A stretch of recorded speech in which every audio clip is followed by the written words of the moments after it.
Hi guys! Welcome back sa ating channel.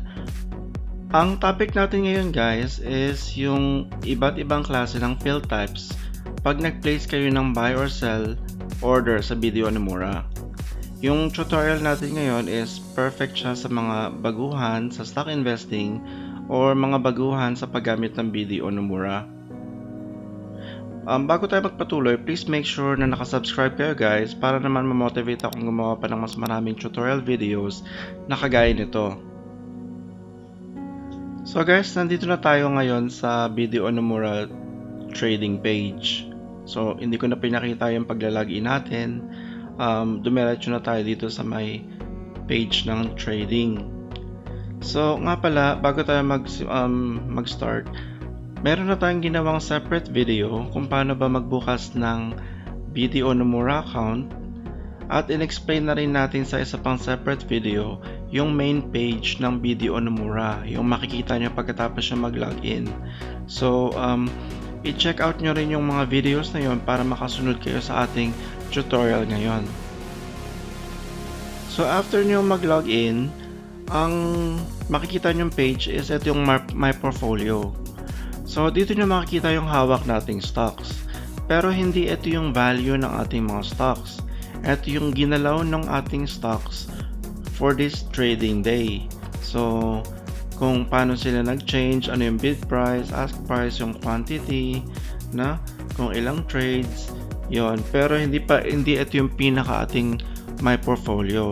Otherwise, magkakaroon dito ng mga total dapat and wala naman siyang mga total. Pero kung mas marami kayong stocks na gustong makita, punta kayo dito sa My PSEI. Dito nyo makikita yung ibang stocks. Pero mas marami pang stocks sa Philippine Stock Exchange. Kung hindi nyo nakikita yung stocks dito, pwede na naman siyang i-search. Enter nyo lang yung stock code dito and then press search. So balik tayo din sa ating My Portfolio.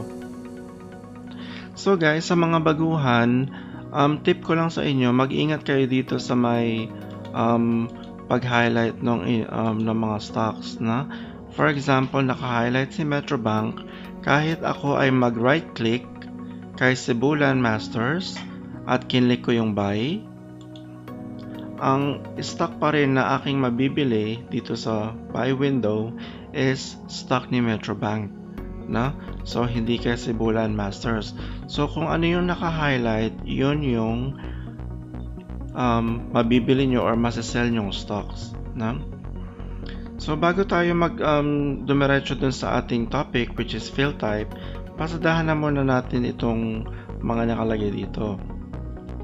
So nandito sa taas yung inyong investor ID. So klaro naman yan.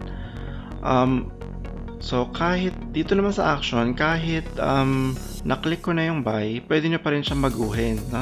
Pwede pa rin kayong pumunta sa sell. So magpupula siya kapag kayo yung nagbebenta. Pero pag kayo naman yung bibili, dapat siya ay blue. Yung order limit, hindi nyo naman pwedeng baguhin kasi isa lang siya. So ang ibig sabihin nitong order limit is yung sa sinet yung price, doon ni BDO Nomura itatry bilihin yung stocks or mas mababa pa. So kung sinet for example nyo dito is 38.35, hindi niya pwedeng bilihin para sa inyo yung stocks ng 38.40. Hindi yun pwede. Pwede niyang kunin ng mas mababa, pero dahil nag-set kayo ng limit na 38.35, yun na yung highest price na pwede niyang bilihin yung stocks para sa inyo. Ito naman board is yung pagkakatumpok-tumpok ng stocks. So, sorry guys kung talagang tinatry nating ipaliwanag ng simple sa pinakasimpleng pamamaraan yung stock trading kasi akala ng iba napaka-complicated. So, talagang sinisimplihan lang natin. So, yung board, ito yung pagkakatumpok-tumpok ng mga stocks. For example, pumunta kayo sa may palengke, nakabalot-balot na dun yung mga kalamansi. So, for example, yung isang balot ng kalamansi, 10 na. So, yon. Ganon din yung stocks, no? For example, si Jollibee, ang tumpok-tumpok ng kanyang stocks is 10, si Metrobank is 100, at si Mega World 1,000. So, dapat yung JFC nyong bibilihin is 10, 20, 30, 40, and so on. Yung kay Metrobank is 100, 200, 300, 400, and so on. At kay Mega World naman is 1,000, 2,000, 3,000, 4,000, and so on. Yun yung normal. Kapag naman odd lot,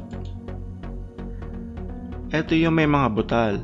So, pwede kayong bumili kay Jollibee ng 12 or 18 or 32. So, hindi kailangan by tens. So, pag odd lot, ito yung may mga butal.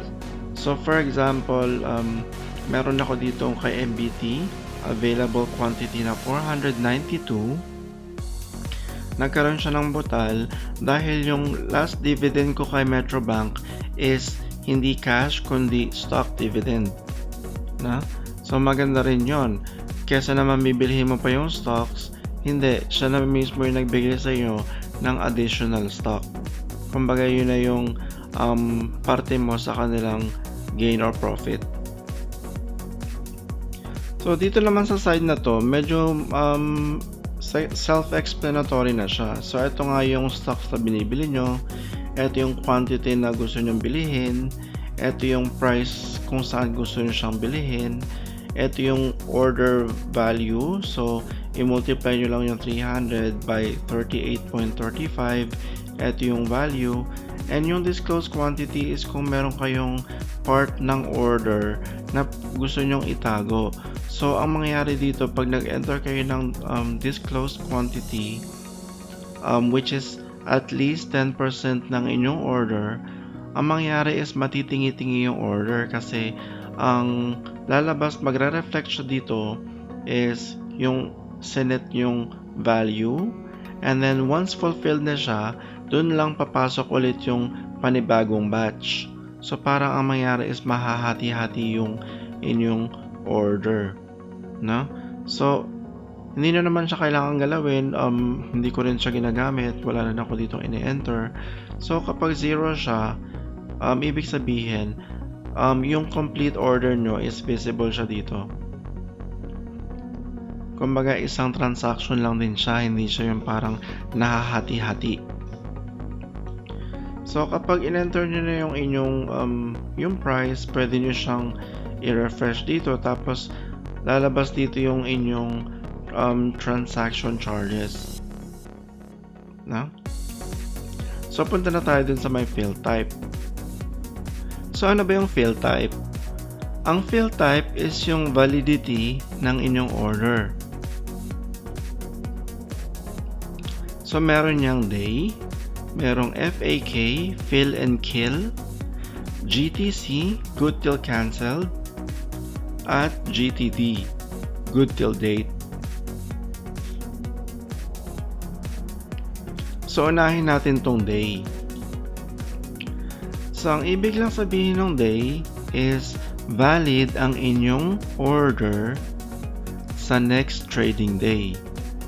So guys, pwede kayo mag-place ng order anytime, kahit hating gabi na, or close na yung stock market, or kakauwi nyo lang galing sa work. Anytime, pwede kayo mag-enter ng order, either buy or sell. So, ang ibig sabihin ng day is yung sa susunod na trading day, dun ma-execute ang inyong order. So for example, Monday ng umaga, hindi pa bukas yung stock market, nag-place kayo ng order, ibig sabihin, ang nilagay nyo ay fill type, ibig sabihin, ang trading day nyo for that order is Monday din, pagbukas ng stock market. What if nag-enter naman kayo ng order ng Monday ng hapon, close na yung market? Ang ibig sabihin lang nun is valid yung order nyo Tuesday na. At kung mag-place naman kayo ng order ng Friday afternoon, close na rin yung stock market, ang order nyo is ma-execute sa Monday na, sa susunod na week. Yun lang yun. So, sa day, kung ano yung in-enter nyo ditong quantity, ganun din yung pipilitin or mabibili yung stocks. No? Kumbaga, kompleto siya. So, i-explain natin mamaya sa inyo kasi yung susunod is iba siya sa day. So next is yung FAK, yung fill and kill. So anong ibig sabihin ng fill and kill? So unlike dun sa day, kung ano yung ino-order mo, yun din yung mabibili mo. So what if marami kang gustong bilihin, pero nga halimbawa wala namang ganun kadaming supply, so pwedeng sa fill and kill, pwedeng partially ma-fulfill ang iyong order, no? And the rest, yung hindi ma-fulfill is maka-cancel. So let's say for example, bibili ka ng stocks ng Metrobank na 1,200 at wala namang nagbebenta ng ganong kadami, pero tapat ang inyong price, na nagmatch yung inyong price, yung ask price tsaka bid price, pero yung quantity hindi siya nagtugma, pwede siyang ma-partially fulfill. So let's say 1,000 lang yung available, ang mangyayari is ma-fulfill yung 1,000 and yung 200 naman is maka-cancelled. Yun yung fill and kill. So ano naman yung fill type na GTC, good till cancelled? So unlike dun sa my day, valid lang siya sa next trading day. Yung GTC naman is valid siya hanggang either ma-fulfill siya or i-cancel nyo siya. So, mag-a-appear siya every trading day hanggang mabili nyo yung stock or mabenta nyo yung stock, or hanggang sumuko na kayo at i-cancel nyo na yung order. So, maganda to, for example, kung meron kayong target na stock na gusto nyo bilihin or ibenta, or let's say, for example, gusto nyo ibenta dahil, let's say, mataas or tumaas yung stocks, no? And gusto nyo i-take advantage yung profit, no? Let's say, for example, magbabiyahe kayo or may flight kayo or pupunta kayo sa isang isla na wala naman kayong internet. So, hindi nyo mapi-place yung order every day. And baka pagbalik nyo, galing bakasyon, baka bumaba na ulit yung price. So, sayang naman yung profit, no? So, pwede nyo siyang iset ng good till cancelled habang nasa bakasyon kayo. And yung si BDO Nomura naman is itatry niyang i-place yung order nyo every day, every trading period, hanggang mabenta nyo siya or kayo na mismo yung mag-cancel sa order. So dito naman sa good till date or GTD, dito naman magsaset kayo ng date kung hanggang kailan valid ang inyong order. So yung for example, starting today, kapag nag-place kayo ng order, and then any day in the future, pwede nyo siyang iset, na? So, valid yung order nyo hanggang sa date na yon. So, every trading period, except weekends and holidays, na? Napi-place yung order hanggang sa ma-fulfill siya. So, kung may target kayong stock or price, or let's say, magbabakasyon din kayo and wala kayong access sa internet, hindi kayo makakapag-place ng order every time, pwede nyo siyang iset ng good till date, and then gawin nyo na lang for example na mag-expire siya pag nakabalik na kayo para kayo na mismo ulit yung magpe-place ng order. Yun yung function niya. So yung good till date, dito active yung calendar niya. So magsaset kayo dito ng date kung hanggang kailan siya valid. Unlike dun sa my day, hindi active yung calendar. So yung FAK, hindi rin active yung calendar, and yung GTC, hindi rin active yung calendar. So dito lang siya sa good till date. Parang para kayong mayroong alarm or something na doon mag-i-expire yung order in case na hindi siya ma-fulfill. So yun lang guys, yun yung different types ng fill types pag nagpe-place kayo ng orders. Sana naintindihan yung aking explanation. Tinatry natin sa pinakasimpleng paraan i-explain yung mga bagay-bagay tungkol sa stock trading para kahit sino is nakakaintindi. At huwag kayong matatakot sa stock trading kasi hindi naman siya ganun ka-complicated. Hindi gaya nung iniisip ng karamihan. So yun guys, sana may natutunan kayo sa ating topic for today. Kung meron kayong question, comment down below. Kung meron kayong suggestions, comment down below kung ano yung gusto nyong topic na gusto nyong i-discuss natin sa susunod. I would appreciate it if you will subscribe. Medyo matagal-tagal din yung pag-i-edit ng mga videos na to. So yun lang po muna. Salamat po sa inyong oras. Salamat sa panonood.